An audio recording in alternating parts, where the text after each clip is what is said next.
nerds. Better shake your booties for black girl nerds.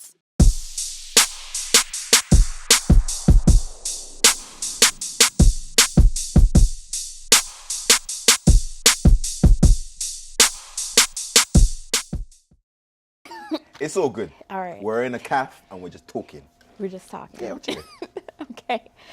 All right. So you're working as a producer and actor on this film. Mm-hmm. How has the combination of these roles affected your experience, and what were you hoping to bring to the project as a producer? For me, it was my main fixation was creative input, based on the fact that I was a fan of the first, and there was more that I wanted to see, and was more that I wanted to expand on.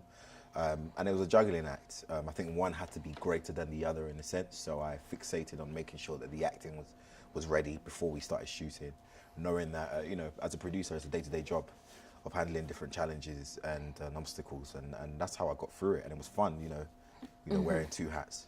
So then what did you want to bring as the producer? I wanted to bring a new and fresh take on Pacific Rim.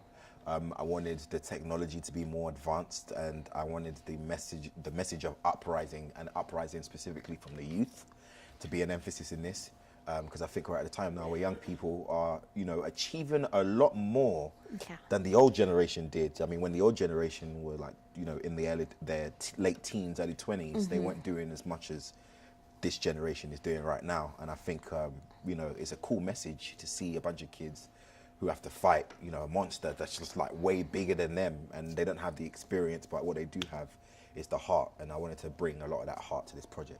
Well, speaking of heart, so much of this movie is about family.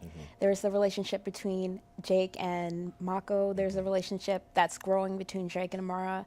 There's the strained relationship between Jake and Lambert. Yeah. So can you speak on that familiar relationship that's growing in this movie? Yeah, it's great because I mean, this movie is from the perspective of Jake, but he has different connections with different people. With Mako, that's his sister. You know, they grew up with each other when she was brought in by Stacker, but they had to detach. But he's coming back to getting genuine friendships. This is somebody that kind of like detached himself from the squad, and now he's coming back and being like, guys, sorry about all I put you through. And there's a chance that we see him, you know, becoming the best he can be, because now he's surrounded by the right type of people. And so to see him, like, you know, get those relationships back is a beautiful thing. So last question, if you can choose anybody to be your Jaeger co-pilot, who would you choose? It's a Ray. Just flat out. It's a Ray. Yeah. Okay, why? So I could just talk to her more. Private time.